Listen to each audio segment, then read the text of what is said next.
అనేది నారా చంద్రబాబు నాయుడు గారు దళిత వాళ్ళ ఈ ప్రోగ్రామ్ ను గొప్పగా చేయాలని చెప్పేసి పిలుపునిచ్చారు. అదే విధంగా కదిరి నియోజకవర్గంలో కందికొండ వెంకటప్రసాద్ గారి ఆధ్వర్యంలో ఈ కార్యక్రమాన్ని దళిత వార్డులో ప్రతిరోజు నిర్వహించడం జరిగింది. దళితులను గుర్తించే పార్టీ ఏదైనా ఉందంటే తెలుగుదేశం పార్టీ. తెలుగుదేశం పార్టీలో వైసీపీ 5 ఏళ్ల పరిపాలనలో డాక్టర్ సుధాకర్ అనే ఒక దళితుడు కరోనా మహమ్మారి రాష్ట్రాన్నే కాదు ప్రపంచాన్నే పీడించే విధంగా తయారైన తర్వాత మాస్కులు లేవని ప్రశ్నిస్తే ఒక గవర్నమెంట్ డాక్టర్ అయినా ప్రశ్నించినందుకు పిచ్చోడుగా నడి రోడ్డు మీద బట్టలు ఇప్పి అతి క్రూరంగా కొట్టి చంపడం జరిగింది. ఇది ఏమాత్రం దళితులకు రాష్ట్ర వ్యాప్తంగా వైసీపీ దళితులు ఉంటారు, తెలుగుదేశం దళితులు ఉంటారు కాదండి. మీరందరూ కూడా ఇది బాగా గుర్తించాల. దళితులను ఎవరైనా గుర్తించిన పార్టీ ఏదైనా ఉందంటే తెలుగుదేశమే. దళితులకు పలగొట్టే వాళ్లకు డప్పు కళాకారులని, చెప్పులు కుట్టేటోళ్లకు తోలు పెన్షన్లు వయసుతో పరిమితం లేకుండా 20 ఏళ్ళ పైన 18 ఏళ్ళ నుంచి 60 ఏళ్ళ లోపల ఎవరుకున్నా కూడా పెన్షన్లు ఇచ్చిండే ఘనత తెలుగుదేశం గవర్నమెంట్ ఇది, నారా చంద్రబాబు నాయుడు. అదే విధంగా వైసీపీ గవర్నమెంట్ లో రాష్ట్ర వ్యాప్తంగా దాదాపు 222 మందిని పట్టును పెట్టుకుంటే ఘనత ఎవరిదంటే జగన్మోహన్ రెడ్డిదే. దళిత మహిళలను పులివెందుల పక్కన పల్లెల్లో రేప్ చేసి అతి క్రూరంగా చంపితే ప్రశ్నించేందుకు కదిరి నియోజకవర్గం తరఫున కానీ రాష్ట్ర వ్యాప్తంగా కానీ వచ్చిన నాయకుల మీద కూడా ఆ రోజు మా అందరి మీద కూడా కేసు కట్టడం జరిగింది. అదే విధంగా మదనపల్లి పక్కన పల్లెలో కూడా ఒక మహిళను ఇచ్చేస్తే అక్కడ నిరసన తెలియజేసేదానికి పోతే ఆ రోజు కూడా మా పైన మదనపల్లి టౌన్ లో అరెస్ట్ చేసి ఆ రోజు కూడా మా పైన కేసు కట్టడం జరిగింది. దళితులకు నిజంగా న్యాయం జరగాలంటే కూడా తెలుగుదేశం పార్టీలోనే న్యాయం జరుగుతుంది. దళితులను గుర్తించే పార్టీ ఏదన్నా ఉందంటే కేవలం తెలుగుదేశం పార్టీనే. దళితులకు వైఎస్ రాజశేఖర రెడ్డి బతుకునేవాడు 9 ఏళ్ల పరిపాలనలో ఒక్కొక్క రాయి విలువ 375 రూపాయలు ఆయన సొంత నియోజకవర్గంలో బాగా చేసుకున్నాడు. సింగపూర్ ఏదో పెద్ద పెద్ద సిటీల్లోనే చేసుకున్నాడు. ఇదంతా కూడా మన సొమ్ము, మన దళితులది. ఎస్సీ ఎస్టీ కార్పొరేషన్ లో అతను తీసుకొని పోయి సొంత నియోజకవర్గంలో అతని ఊరిని డెవలప్ చేసుకున్నాడు. కానీ ఎక్కడ కూడా రాష్ట్రాన్ని అభివృద్ధి చేయాలి ఆయన. అదే పాలనలోనే ఈ జగన్మోహన్ రెడ్డి చేతికి పిచ్చోడి చేతిలో రాయి చేసినారు.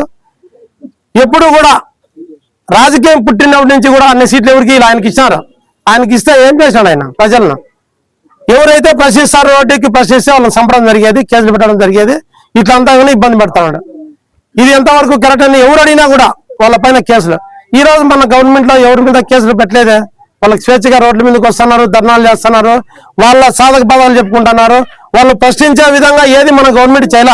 మన గవర్నమెంట్ ఏం చేసినా కూడా అందరికీ ఏవైతే సూపర్ 6 సూపర్ 8 పథకాలు అమలైనాయి, ఏవైతే తల్లికి వందనం ఏమైతే చెప్పినారో ఆ విధంగా కూడా ఎంతమంది పిల్లలు అంతమంది పిల్లలకు డబ్బులు ఇచ్చారు. ఏవైతే ఆ రోజు మన చంద్రబాబు నాయుడు గారు చెప్పినారో అదే విధంగా అన్ని పథకాలు. కానీ ఈ రోజు రోడ్ల మీదకి వచ్చి పెట్రోల్ డీజిల్ ఆ రోజు కోడలు ఆయన కోలరే అయినా వాడు చెప్తాడు పెట్రోల్ డీజిల్ వైఎస్ఆర్ గవర్నమెంట్ లో పెంచింటే మీరు అడగాల్సిండేది పిచ్చోడు నువ్వు అని చెప్పి మన నారా చంద్రబాబు చాలా రకాలుగా దూషించినాడు. ఈ రోజు మేము ఎవరిని తిట్టాలా? మీరు 6 ఏళ్ళు సంవత్సరం ముందు మూసేసిన బంకుల్లో ఈ రోజు మీరు ఆడ కూర్చొని దండాలు చేస్తున్నారు. మీరో పిచ్చోళ్ళు మేమా?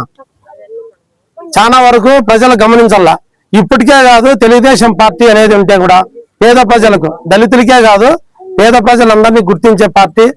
పేద ప్రజలకు న్యాయం జరగాలంటే తెలుగుదేశం పార్టీని అధికారంలో ఉండేటట్లు మేము అందరం కూడా పనిచేసి కాపాడుకోవాలని చెప్పేసి మీ అందరికీ చేతులెత్తి విన్నవించుకుంటున్నాం.